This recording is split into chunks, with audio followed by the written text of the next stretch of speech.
Hey, welcome everyone to another episode of the Church Solutions Podcast. My name is Phil Thompson. And I'm Steve Lacy. Steve, it's episode number 351, and Steve is in the muscle cars, and I act like I am. You know what was in the old, you know what had a 351, right? The early 70s Mustangs, Did 351 Windsor, 351 Cleveland's. There you go. There you go. My brother had a Mercury Montego that had a 351 Cleveland, and it was a good engine. Yeah, Yeah, but not like we'll the be getting engine. into the big blocks soon. Yeah, right. Well, there you go. All right. So, thank you, folks, for being with us today. We have a guest on our Church Solutions podcast. From time to time, we talk about tech things because we're really a tech company, but we also talk about ministry related things because, well, we're ministry oriented. We've been doing ministry with churches now for over 20 years. All of us on our team here have been involved in church work for a long time, longer than I want to admit. We were just talking about some of the people I knew back long before Paul was born. Uh, but so our guest today is Paul Granger, and Paul is with an organization called Youth with a Mission, which is something I'm familiar with or was familiar with back in the old days. He's the president of New Vision Civic League, and he really specializes. I guess would you say, Paul, that you specialize in inner city ministry? That's been a large part of what I've been doing for almost 2 decades now. Yeah. Wow, wow. So you're not as young as you look. Hey, I'll take that. I'll take that. All right, all right. So Paul, thanks for being our guest today. We do appreciate it. Yeah. I thought it would be good, Paul. We'll talk a little bit about. Well, you do have a podcast, right? What's the name? We'll just tell. Well, what is your podcast right off the top that you have? Yeah. So the podcast I've been doing is Where Did You See God? I started it almost 4 years ago after I felt like God was giving me an invitation to step into public transparency, which I didn't want to do. I didn't even want to do a podcast, Right. but I felt like God was inviting me to create a space to process Him. And it's been an amazing journey for the last 4 years. The conversations I've been able to have the privilege of being a part of and seeing how God works through those. So tell me more. I mean, public transparency. How do you define that? Yeah. What is that? Yeah. So, it came after I unexpectedly lost my job. And that followed a hard 3 years in a work environment that was just very challenging, to put it simply. And when I lost the job, that followed a year of feeling like God was inviting me to trust Him in the midst, to not expect that contentment would come when everything got better, but to trust that God could bring contentment even if everything got worse. And so I actually lost the job in a state of peace. Even though what was happening was wrong, there's this peace, but I was still processing a lot of hard questions. And so the public transparency piece was, instead of this just being something going on in my head, I felt like I was saying, write this stuff down, record this stuff out, put it out there for other people. I didn't want to do it because where I was working was a local ministry with people that I not only was friends with and lived beside, but also went to church with. So if I put stuff out there, how would that be received? What about the people that I felt like didn't see me accurately? I'm putting myself at risk. And God was saying, well, do you want to honor me or protect yourself? And I'm like, well, that's a tough question. Can I think about it for a moment?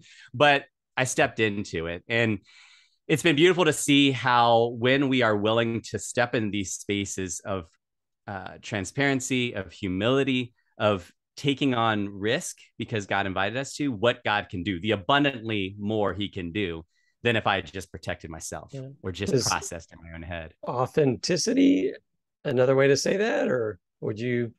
I mean, that's a pretty popular thing over the past few years, is the more authentic you can be. Yeah. I think that is an important piece of it. And I think it's a good clarifier too, right? Because there's a lot of people who are being publicly transparent that maybe should pull back a little bit, right? Like the goal isn't to just put all of your business out there. And so I think authenticity is part of it, and not just being authentic in what you were saying, but authenticity in knowing why you're saying what you're saying, why you are putting things out there. Because sometimes I think there could be other reasons, like I want a spotlight on myself, or I just want my issue for other people to rally around it. Right. And when I did the public transparency, it was clear that God was inviting me not to do that so that my cause could be raised up, but because there were things that he wanted me to grow from, but also that he knew there were others that were processing through hard things that needed to not feel alone, that needed to be able to feel seen and heard. And that became a vehicle for it. Yeah. So you mentioned Youth with a Mission, more popularly referred to as YWAM, right?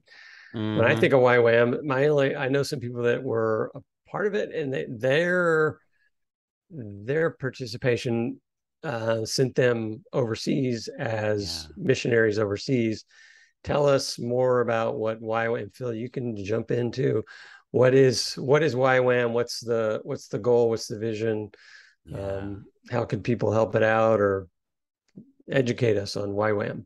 Yeah, so YWAM has been around for decades. There's this guy named Lauren Cunningham who felt like God was giving him an invitation. I believe it was back in the 60s. I'm trying to remember. Early 60s. Is he still alive? Do you know? He is still alive, still going strong, still going all over the world. I think he's basically visited almost every place you can visit in the world. Yeah. They have connections in the Tucson area, by the way. He's got his relatives, Leland, I can't remember now, Leland Paris. They actually started an Assembly of God church here in Tucson years and years ago. But I'm sorry, go ahead, tell us. Yeah. Well, so at one point when he was much younger, he felt like God had given him this vision of waves and young people riding these waves. And basically it was this idea of what it could look like for God's truth and God's love to kind of go like waves into all of the world. And so this prompted him to take a number of steps of faith into things that others would say was foolish or impossible, because he just sensed these individual invitations from God. And what's resulted is there are YWAMs all over the world and serving in uniquely different ways depending on where they are, and yet still connected into this broader understanding, this idea of one big family of YWAMers that have this desire to know God and then make him known. And so here in Richmond, there's a location. It's actually in Virginia. We have now 3 locations that are uniquely connected while still serving in their individual ways: Richmond, Virginia Beach, and Lynchburg. And I work most directly with Richmond, but actually what I do is a lot of tech, broadcasting, writing things that impacts all 3 locations. And then I'm able to serve in different ways within Richmond alongside what they're doing. Tell us about the tech side, tech broadcasting side, because I overlooked that in your bio, and I'm sorry. Oh, man. So tell us what it is and what you're doing. It's been a wild ride because it wasn't something that we were necessarily pursuing or even equipped for. And there's a much longer story. But it came, Chris Zenchuk, who has been providing leadership for the 3 locations for a long time, felt like God had given him a number of invitations and visions around something that God wanted to do. And Chris has been, over the course of maybe 6, 7, 8 years, been trying to figure out what is it that God's inviting in this, because he's just had little pieces here and there. But one of them was the sense that God was inviting him to step into this idea of broadcasting. And so what's interesting is the pandemic actually created a unique opportunity for us to jump into that in a much heftier way than we would have, because everything went virtual, right? Mm-hmm. And YWAM is known for having a strong value for in-person, to being together, to serving together as teams. And so virtual was a hard thing for a lot of YWAMers, because it's like, we can't be in person. How can we do this? But because of this invitation God had given, we jumped in, and over the course of those 2 heftier years of the pandemic, did a number of things online, reaching multiple countries. But alongside that, we started stepping more and more into how can we upgrade the equipment we're using, the cameras, the sound? How can we learn the skill sets? And then God started getting really sneaky and inviting us into things that we had no business stepping into. The first was a little over a year ago, a one-day seminar by a guy named Fred Markert. And it was, I know part Fred. Of the, yeah. Fred so really well, I haven't seen him in decades. Well, and he had been off the grid for a bit for a number of reasons. He got a really bad case of COVID. And this actually led to this seminar, because we realized we really want him to have this space to communicate some of the things that God had been showing them, and that he had been processing. And so the Great Awakening Project hosted this one-day seminar at the Museum of the Bible, and we actually recorded that. We didn't have the team for that. We didn't have the equipment for that. We didn't have the knowledge for that, but we've sensed the invitation for that. Mm-hmm. And so this is something that I love about YWAM. So often they'll sense an invitation. They know they don't have the knowledge, the resources, any of the things.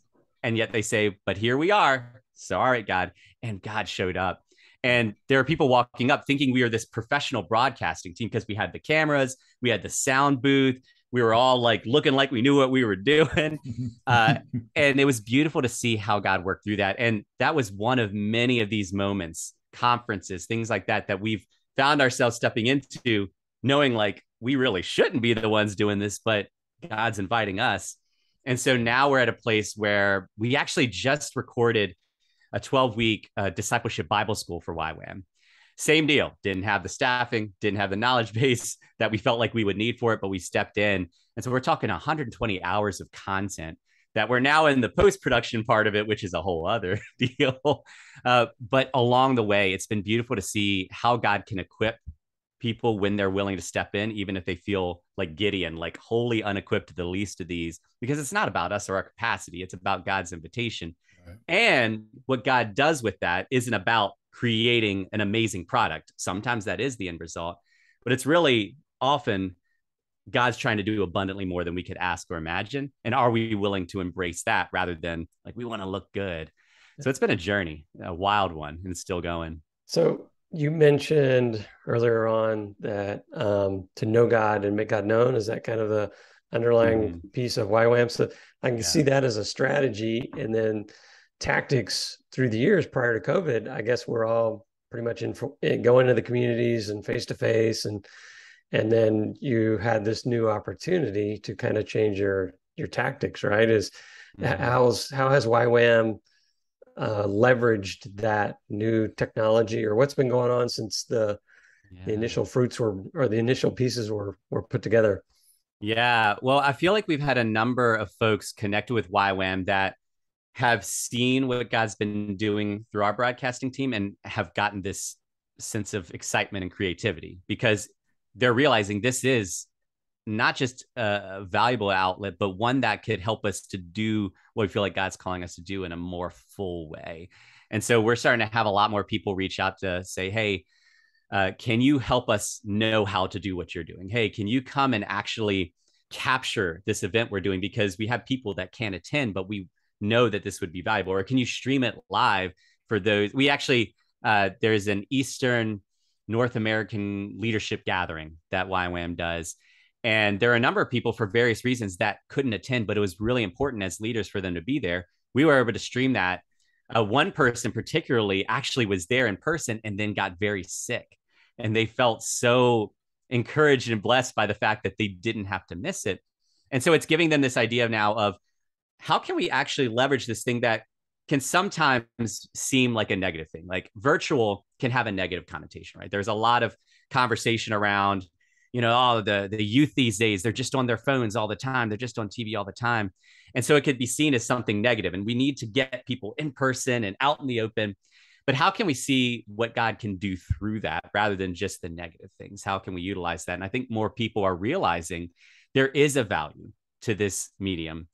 There is a value to this technology, particularly not just if you use it as a tactic, but if you kind of hold it loosely before God and said, hey, here, this is what we have to offer. What would you like to do from it? Because again, God is trying to do abundantly more than we could ask or imagine. So whatever we're asking and imagining is always going to be less than what he can do. And that's what we've seen personally is we wouldn't have chosen a lot of the things that we have found ourselves stepping into. And yet, man, the blessing that God has brought through that has been phenomenal to see. Yeah. So people, tell us a little bit about, you mentioned DTS, Discipleship Training School. I'm using is it the acronym? The acronym. DTS, SOE, all these different ELC. Yeah. But for somebody listening to this, and, I know YWAM's been around for a long time, but so how can people get involved in YWAM? I mean, for most people back in my day, back in the old days, the DTS was kind of the doorway to get in. So you guys need to explain your acronyms. I'm not a YWAM. So DTS is Discipleship Training School. Yeah, no, it's not that. It's Discipleship Training School. The SOE is School of Evangelism. But Paul, so is DTS, Discipleship Training School, is that kind of the gateway to get into youth with a mission? If somebody's listening, go, how do I get, this sounds exciting. How do I get in youth with a mission? Yeah, that is a great entry point. Now, there are softer ones, right? We have a number of folks that come in through something like Mission Builders or just come in to volunteer. You know, for anyone that has a YWAM location near them, oftentimes that is probably the easiest and simplest entry point. Hey, I have X amount of time to give per month. Can I come and support you all? And that's a beautiful way to get a feel for what YWAM is. That's actually what I did. My first 3 months, I was a volunteer. And that allowed me to get to know the YWAM location, get an idea of if this is a place that I would like to serve with long term. But if you really want to get fully in, especially if you want to be on staff, the Discipleship Training School is a great way to do that, because what it does is it's basically 5 to 6 months. And the first half of that is what they call the lecture phase. And over the course of that time, each week there's a different theme. So one week might be learning about the Father heart of God, learning to hear from God, learning what worship looks like. I mean, each DTS location has their flavor and feel for how they do it. But then the second half is outreach. You take what God has taught you in that time, and together as a team, you go out to a space and explore what it means to live that out. Not just to know God in that space, but to explore what it means to make God known. How can you do that in a way that honors the communities in which you're serving? That's authentic, that's meaningful. And then you come back and then you go wherever God's inviting you next. And so for a lot of people, what they end up doing is they continue on in some of these other YWAM schools. And I mean, if you can imagine it, there's probably a YWAM doing some school around it. There is a YWAM school that's focused on broadcasting, one that's focused on drama, one that's focused on dance, one that's focused on evangelism, like all these things, ways that basically it's God's given us all these different gifts. And YWAM has found a way to say, this is a God-given gift. So how can we honor this and equip people to live into this in a more meaningful and full way? Yeah. Ever hear of moral government theology? Mm-hmm. Yeah. We won't go I there. wouldn't be able to explain much about it, but well, I would, but I'm not going to. Well, actually, let me jump in. Go ahead, Steve. I am familiar. I had a good friend of mine that went on staff for another organization that is kind of geared for the youth and outreach organization. And I'm just a newbie to a lot of this, but that would, in my day, it was called Campus Crusade. I guess it's now called Cru. Yeah. So how would you compare and contrast YWAM with Cru? And I know with Cru, you went on staff there. I didn't remember any opportunities to volunteer, but go ahead. How would you compare and contrast Cru and YWAM? Well, I would say, Cru has a hefty focus on campuses, college campuses, things like that. And so that's the primary demographic, and it's centralized with students. And when you come on staff, I feel like there is a hefty focus on walking alongside students, whereas YWAM does have that demographic. In addition to, there's a lot of folks that come into YWAM as part of a gap year. There's a lot of folks that maybe decided that college wasn't going to work for them or isn't going to work for them right now. And so you get a lot of young adults that are coming in that space, which creates a very different context because there's something unique about what Cru and our varsity others are facing with the college campus. It is a very unique environment. Mm-hmm. There's a specific culture around it. It's a very academic culture. And so how you engage with God, for example, not just with your timing, but even how you understand that is impacted by that space. And when you get somebody that is not on a stringent academic schedule and have the freedom and capacity to do 3 months of lecture and then do 3 months in another country, it offers a very different type of opportunity. And you get a lot of folks who then just continue on with YWAM long-term for the rest of their lives. And you get some folks that will do that with Cru, that they will go on staff and then they will continue on. And for some people, it is like, that is their career. And I think you see that with YWAM as well, that there are folks that have been with it for 20, 40, 60 years and show no signs of stopping. You don't know Larry Allen, do you? I don't. Yeah. Okay. He was in Texas. YWAM has thousands of people, so I wouldn't expect you to know all the YWAMers. Yeah. So you are on staff at YWAM, correct? I am. But you're not getting paid by YWAM. No. So how do you survive? You've got a family. Yeah. What do you got 2 kids? Yeah. How many kids do you have? Three kids and a home and all kinds of expenses. And I mean, I've been doing ministry for almost 2 decades. So I've always had to ask that question of how am I going to survive? Because this is what we're kind of raised to believe is you need money in order to pay for these things, to put food in the mouths of your kids, to pay your mortgage, to pay your bills. You need money in order to do that. Yeah. And the only way you get money really predominantly is through a normal traditional job. Maybe you get lucky and get money from other sources, but that's the predominant one. And so therefore, in order to live, you need a job. So when I lost my job, I was in this predicament because my human logic said, you better get a job quick, because at the time my wife was pregnant with our 3rd kid. So, human thinking would say, I have to get a job as soon as possible. You know what God told me? I felt like God was telling me, do not operate out of financial fear. That I could do my due diligence, but not to make any decisions because I need money. Because what God was saying to me is, you don't need money. You need me as provider. Now, I may provide via money, or I may provide in other ways. I haven't had a traditional paycheck in 4 years, and we have not lost our home. We have not gone without a meal. In fact, in a lot of ways, things that have been abundantly more than we could ask or imagine. And so when I made the decision to join YWAM, I actually had a few different job options on the table. And the decision to step towards YWAM was one where I knew for a fact it wasn't because I was going to get a big paycheck. It wasn't because I was going to have a respectable job, because living off support, a lot of people look down on that, especially if you're close to 40. It's like, But I knew that making this step would be because I was stepping towards God, not stepping towards YWAM, not stepping towards God, and stepping towards God as provider. And I'd had enough already happen in my life that I had evidence that God was provider. And when I stepped in, God continued to affirm that and confirm that. And so, I have a number of people that are supporting me, but that invitation to not operate out of financial fear has continued. I felt like I was giving me a clear sense of not writing an update email that says, if you don't give me $1,000, my family's going to starve. Like, there is a point where God made it very clear, just invite people to walk with you, whether they give money or not. Because again, it's not about the money. And like I said, ever since then, God has shown up as provider, sometimes in clear ways, sometimes in ways I can't explain. And I was seeing your wife joined you with YWAM. Yes. So, and there's a whole long story around that as well, and an unexpected one. But my wife, it was one thing for me to take a role that didn't pay. It was another thing when my wife felt like God was inviting her to leave her job so that we as a family could do a DTS together.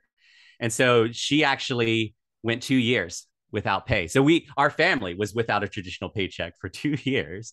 And that included, one of those years was the first year of the pandemic. And again, God provided.